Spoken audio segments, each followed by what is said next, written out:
கர்த்தருடைய பரிசுத்த நாமத்திற்கு மகிமுண்டாகட்டும். ஆண்டவராகிய இயேசு கிறிஸ்துவின் நாமத்தினாலே அன்பு கர்த்தருடைய பிள்ளைகளாகிய தங்கள் அனைவருக்கும் ஸ்வீட் ஊழியத்தின் சார்பாக வாழ்த்துக்களையும் ஸ்தோத்திரங்களையும் தெரிவித்துக் கொள்கின்றேன். அப்போஸ்தலனாகிய பவுல் ரோமருக்கு எழுதின நிருபம் 8ஆம் அதிகாரம் 28வது வசனம். ரோமர் 8ஆம் அதிகாரம் வசனம் 28.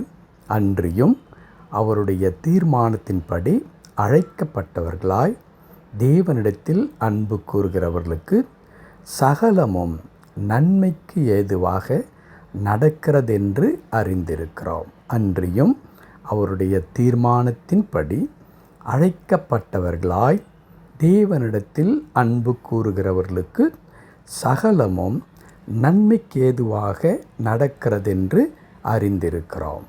என் அன்பு கடவுளுடைய பிள்ளைகளை, ஒரு அற்புதமான வார்த்தை இந்த காலை நேரத்தில் கடவுள் நமக்கு கொடுத்திருக்கின்றார். இந்த வார்த்தை நமக்கு என்ன சொல்லி தருகிறது என்றால், கடவுள் நம்முடைய வாழ்க்கையில் செயல்படும் பொழுது ஆண்டவர் செய்கின்ற ஒவ்வொரு செயல்களும் எப்படிப்பட்டதாக இருக்கும் என்றால், அது நமக்கு மிகுந்த ஆசீர்வாதத்தை நன்மைகளை கொண்டு வருகின்ற ஒன்றாக இருக்கும்.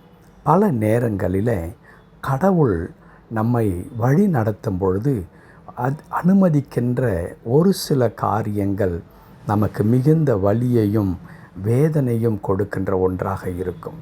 ஒரு இனம் புரியாத ஒரு கவலை நம்முடைய இருதயத்தை சூழ்ந்து கொள்ளும்.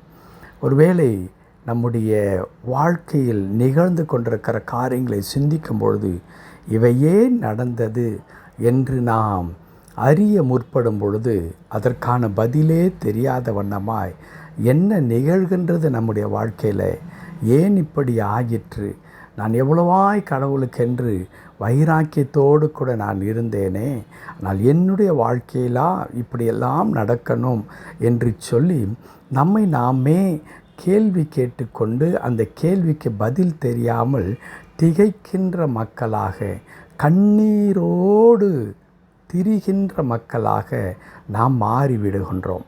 நம்மை நாமே ஒழித்து கொள்ளுகின்ற ஒரு சூழ்நிலை கூட வருகிறது. யாரையும் என்னால் சந்திக்க முடியாது, யாரையும் என்னிடத்தில் வரவிட முடியாது. ஏன், அவர்கள் ஏதாகிலும் என்னை கேட்டால் நான் என்ன பதில் சொல்வது என்ற பல அங்கலாய்ப்புகள் நம்மை சூழ்ந்து நம்மை ஒட்டு மொத்தமாக ஒரு முடக்கி போடுகின்ற ஒரு நிலைமைக்குள்ளாக நாம் தள்ளப்படுவோம்.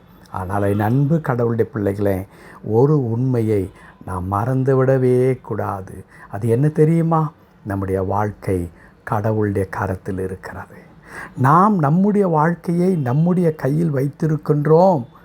நான் சரியாய் செய்தால்தான், நான் சரியாய் இருந்தால்தான், நான் முயற்சித்தால்தான், நான் ஓடினால்தான், நான் பிரயாசப்பட்டால்தான் என் வாழ்க்கை நன்றாய் இருக்கும் என்று, என் கையில் வாழ்க்கை இருக்கிறது என்று நாம் எவ்வளவு காலம் நினைக்கிறோமோ அவ்வளவு காலம் நாம் வேதனையின் பாதையில் கடந்து போக வேண்டியவர்களாகத்தான் இருப்போம். ஆனால் எந்த ஒரு கடவுளுடைய பிள்ளை, என் வாழ்க்கை என் ஆண்டவருடைய கையில் அது பத்திரமாக இருக்கிறது, அது பத்திரமாக என் ஆண்டவர் என் கையில் இருக்கிற ஆடுகளை ஒருவனும் பறித்து கொள்ளான்.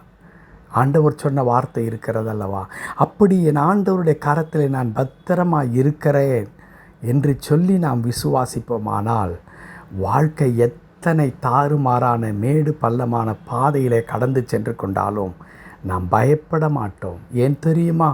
அதற்கு காரணம் இன்றைக்கு வாசித்தோமே, அந்த வசனத்திலே கர்த்தர் வெளிப்படுத்தினார் தான். அவருடைய தீர்மானத்தின்படி அழைக்கப்பட்டவர்களாய், கடவுள் நம்மை விருதாவாக போகிற போக்கிலே அழைக்கவில்லை. போகிற போக்கிலே அழைக்கிறவர் அல்ல, அவர் தீர்மானித்து நம்மை அழைக்கிற கடவுள். தீர்மானம் என்றால் என்ன?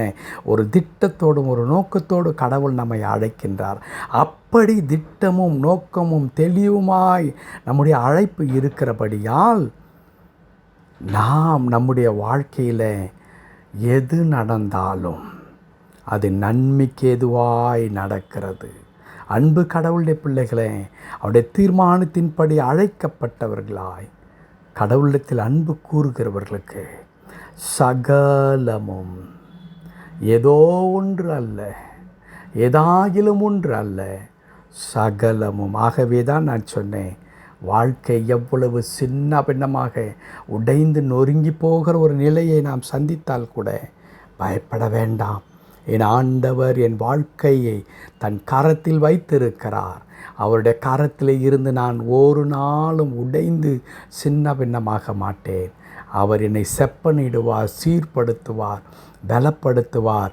எந்த தீர்மானத்தின்படி என்னை அழைத்தாரோ அந்த தீர்மானத்திற்கு நேராக கடவுள் வழி நடத்துவார்.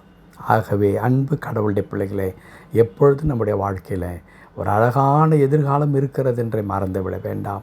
சகலவற்றையும் ஸ்திரப்படுத்துவதற்கு நம்முடைய ஆண்டவர் போதுமானவராக இருக்கிறார் என்பதை மறந்துவிட வேண்டாம். அவர்கள் மேல் அன்பு கூறுகிற நமக்கு சகலமும் நன்மைக்கு ஏதுவாய் நடக்கிறது என்று அறிந்திருக்கிறோம். ஜெபிக்கலாமா? கிருபை நிறைந்த நல்ல ஆண்டவரே, எங்கள் வாழ்க்கையில் எல்லாவற்றும் நன்மையாய் முடிய பண்ணுகிற கடவுளே, திருக்கரத்தில் தாழ்த்தி அர்ப்பணிக்கிறோம். எங்களை பொறுப்பெடுத்துக் கொள்ளும். எங்கள் வாழ்க்கை சின்னவண்ணமாகிவிட்டது என்று நாங்கள் நினைக்கிறோம். இல்லை இல்லை, உங்களுடைய கரத்தில் நாங்கள் சுகமாயிருக்கிறோம். அனைத்தையும் சீர்படுத்தி ஸ்திரப்படுத்தி எங்களை வழி நடத்த நீர் வல்லவராக இருக்கிறதற்காய் தோற்றுறோம். தாழ்த்தி அர்ப்பணிக்கிறோம். பொறுப்பெடுத்துக் கொள்ளும். மீட்பர் நாமத்தில் பிதாவே. ஆமேன், ஆமேன்.